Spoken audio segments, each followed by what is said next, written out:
Good evening, guys. Welcome to my YouTube channel.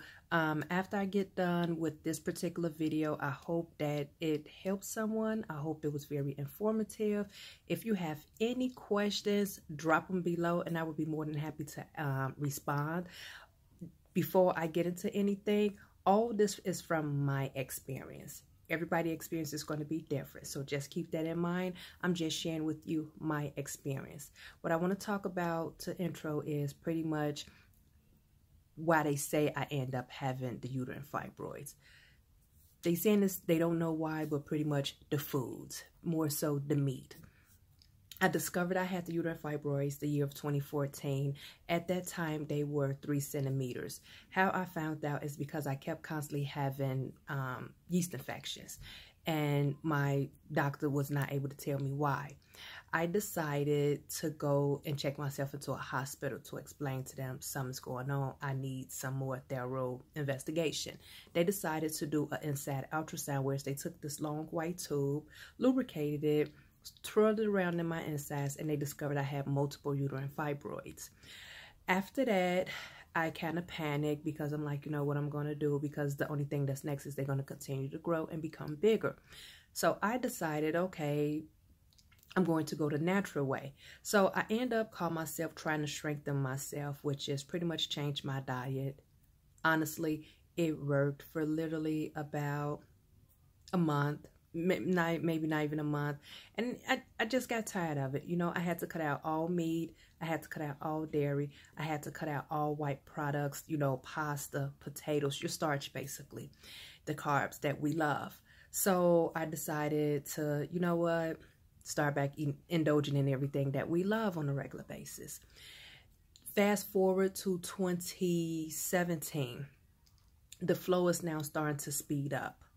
2018, it speeds up drastically to the point that I have to now leave work. The first 2 days I have to stay home. I can't even go out in public. It's so embarrassing because I literally was damaging my clothes. I was even taking a change of clothes to work, damaged those. I mean, I can feel it like a gush, like a waterfall. So now coming to September of 2018, I discovered not only do I have uterine fibroids, I now have a prolapsed uterus. For those that don't know, I'm so sorry, y'all. My nose was itching. A prolapsed uterus is basically where it's when your uterus dropped. Mine's literally dropped. Whereas, you know, if I look at myself with a little mirror down there, I can actually see it look like a thumb poking out, you know, of your vagina. So my uterus prolapsed because basically I have a 13-year-old daughter. So when that's about to be 14, when she was born, I went natural. At that time, I was maybe, 140 pounds. And what they considered is I had a small cervix. So I remember he had to cut me and everything because I was not able to push. But during the time that I was pushing wrong. And I put so much strain on my uterus that basically I dropped it just with that.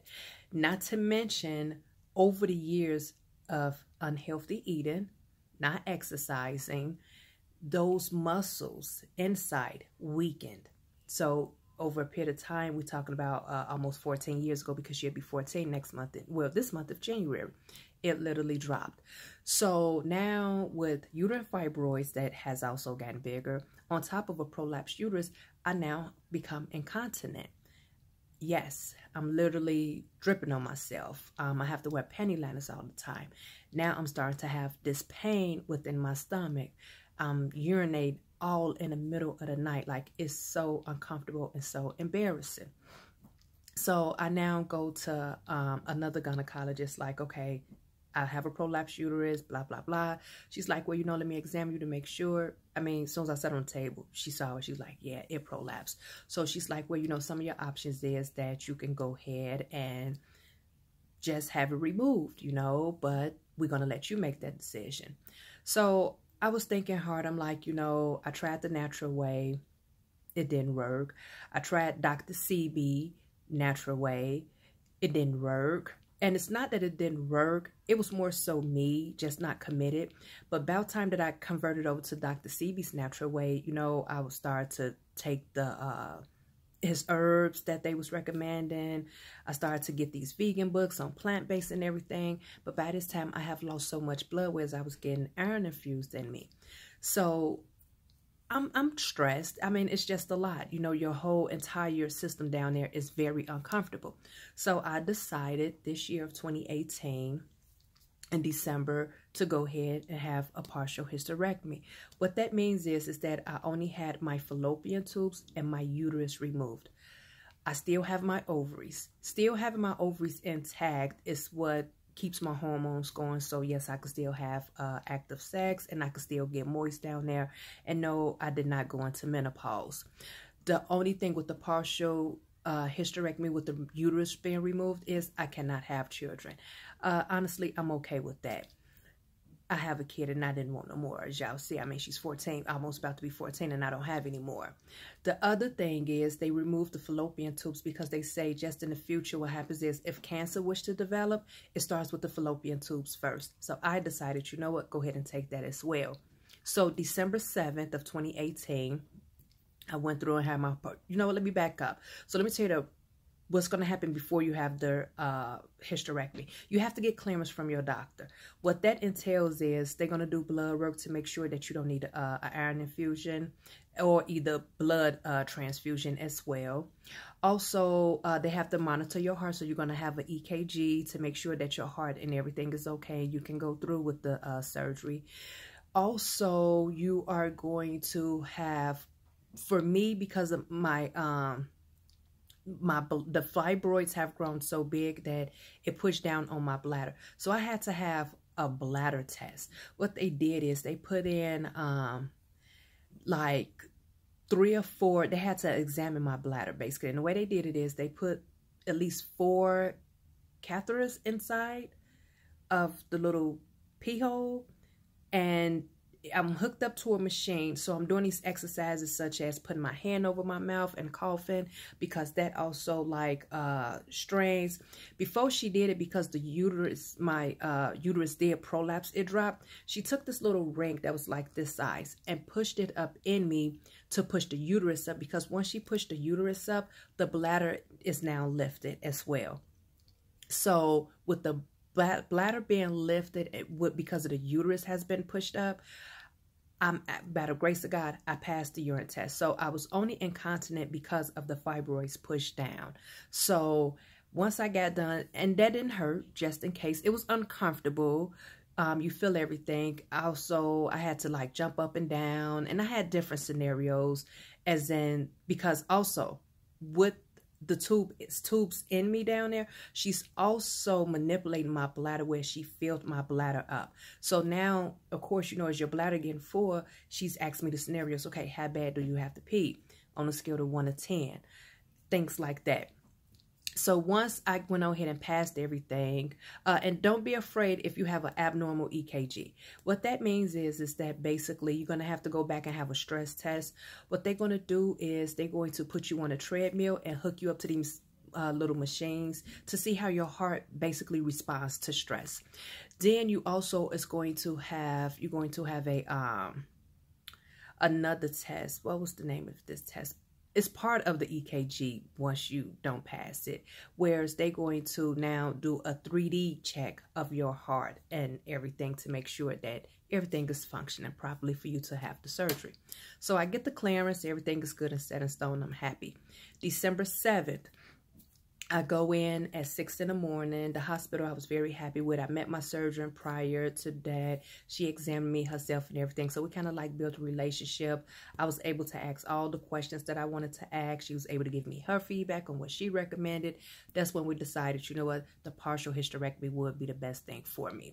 So once I got done on December 7th, guys, I went in at 6. They started the procedure, we're going to say about 8:30.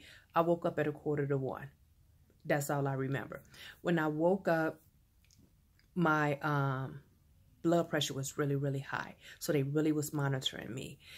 They kept on just monitoring, kept on like every 10, 20 minutes, kept taking my blood pressure. Finally, they then set me in the recovery room. During the recovery room, I'm pretty much in some pain. You know, I'm semi-pain, but I'm still out of it. I end up having my cousin to pick me up. When I live on the 3rd floor, I'm in an apartment. So when I came home, one of the things I had to do is I had to walk up the stairs backwards because you don't want to put the pressure on the stomach. Also, my procedure, just to back up a little, it was a robotic procedure. I did not have the old-fashioned ways they did it like the cesarean when you have a C-section, they cut me. So I'm going to stand up and kind of show you what it looks like. So this is one. This is 2. This one is healing really good. The 3rd one went through my navel. This is 3 and 4. So as you can see, these 2 right here, this one has healed very well. This one is too. This one right here, for some reason, it is dark, but I have been putting cocoa butter on it because I do not want it to, you know, stay as a scar like that. Once I got home, the first 2 days I had these bandages on it. You cannot take a bath for 8 weeks and you cannot work out for 8 weeks. I did have to wear, what do you call those? The white socks to keep the blood flowing. You're going to know what I'm talking about. Oh my God, I can't think of it. Anyway, so I had to wear these to keep my blood circulating and make sure I don't develop blood clots. Every hour, it was recommended that I get up and walk just to get the organs and everything back in motion. Take stool softeners. Stock up on stool softeners. Drink water. Your taste bud is going to temporarily change. You're not going to be able to just jump in and eat cheeseburgers and all that because you're going to be hungry. But unfortunately, take it slow, because why I accidentally did, because I was so hungry and I just couldn't even eat it. The taste bud wasn't there. And not only that, it's going to be so hard for you to try to poop because you cannot put pressure on your stomach. So you have to sit there, and the stool softeners just help, and drinking the water to keep you hydrated. If you do not, you in for a rude awakening. Now, with my situation, I'm doing everything and, you know, taking my painkillers. I'm up walking. Unfortunately, 3 days later, I got an infection. How did I know I had an infection? It's because I was experiencing something within my rectal area that felt like a mixture of a hemorrhoid and a contraction all in one. Y'all, the first couple of days, I'm like, oh my God, maybe it's going to go away. You know, I'm thinking maybe this is just part of, or maybe I was straining too much with me trying to have a bowel movement. Then I end up buying hemorrhoid cream. That didn't work either. Nothing worked. Now, day 3 and day 4, I'm crying. I mean, like, y'all boo-hooing. I decided to go to the hospital. One more thing. If you have any pain or you need to go to the doctor, do not go to your local hospital. Go right back to the hospital that did the surgery. And I'm going to tell you why. When I had the surgery, because I had it at the end of the year, I had to go an hour away from my home. Of course, with something minor of me trying to figure out why I'm having this pain, I decided to take an Uber to my nearest hospital, which was like 20 minutes from me. When I got to the hospital, they basically asked me all them questions, and once they did the blood work and discovered that my white cells were so high, they knew I had an infection at that time. They didn't want to deal with me at all. So what they did is they literally had the ambulance to transfer me back to my original hospital who did the surgery. So when I got there, they pretty much had me on IVs. I mean, so they kept me also for 2.5 days. During that 2.5 day period, I had nothing but IVs nonstop and constantly liquid antibiotics. My surgeon, she did come in, and the antibiotics had it to go down. So they pretty much was monitoring me because they didn't understand why. At the end of the day, I was open. You know, I think it was just the risk of having a surgery, you know, because they was all saying, you know, we sterilized everything, did this, did that. At the end of the day, we still have airborne germs. And the room was really cold. That's one thing I do remember before he gave me the medicine before I went to sleep. And you know, they say cold air is supposed to kill off germs. But unfortunately, in my case, that did not happen. I thank God that I did go to the hospital before it had gotten worse or anything like that. So once in the hospital, the pain was getting better. I was able to still shower myself. I wasn't, you know, to the point where I really needed my nurse or the CNA to help me with anything. You know, I still want to get up and do things myself. After that, I end up coming home. When I came home, I took it easy, like much easy. I wasn't driving or doing anything. I was just pretty much still getting up my every hour and walking back and forth, just pacing myself. In the beginning, it was hard to urinate, you know, because again, I had the bladder lifted as well. So it was a little, you know, difficult trying to have a normal, urine normally. It was a little challenging for me. So now here it is, 3 weeks later, we are in January 3rd. I am much, much better. I stopped taking the painkillers. One more thing, the painkillers also cause you to be constipated. So if you can, try not to take the painkillers, you know, as much as needed. You know, try to take, instead of 2 or 3 times a day, try to do it once a day. Just try to cut back on it. So I am now much, much better. Also to clean the navel real fast, take a Q-tip and just go on the inside, but wait until you don't feel the pain no more. Because with them going in the inside, it will, within your navel area, you could feel like a little uncomfortable. So just keep that in mind, but you do it after that. Pretty much, I can't take a bath still, so I take showers. I pretty much could do everything myself. I'm driving now, more than what I did. You know, every day I just pushed myself. Now I'm still on leave from my job only because I want to make sure that I am 100% healed, because one of the things that is going on now is I want to make sure that I keep having my bowel movement. So I have kind of pretty much been doing a lot of the smoothies with flaxseed. I've been drinking teas, green tea and everything. And also my stomach has went down, but it's still a little pudgy. Your stomach going to be swole, honestly, probably for about the first 8 weeks. So get used to it. Oh, another thing that was funny. Once you have the uterus removed, you no longer receive your menstruation, correct? Your menstrual cycle. My cycle started the end of December, technically. And what's funny is I started to spot. Now, after my procedure, I did not spot. But I think my body is going through the process of understanding that, you know, I technically don't have the uterus. So I spotted. But then also my breast got so tender and sensitive, like if I really did. So I thought that was kind of funny, you know, that my body went through that change. But pretty much, I feel much better. Yes, I still get moist down there. You know, I had to watch some porn, and I'm just going to be honest, just to see myself. I have not experienced no hot flashes of anything.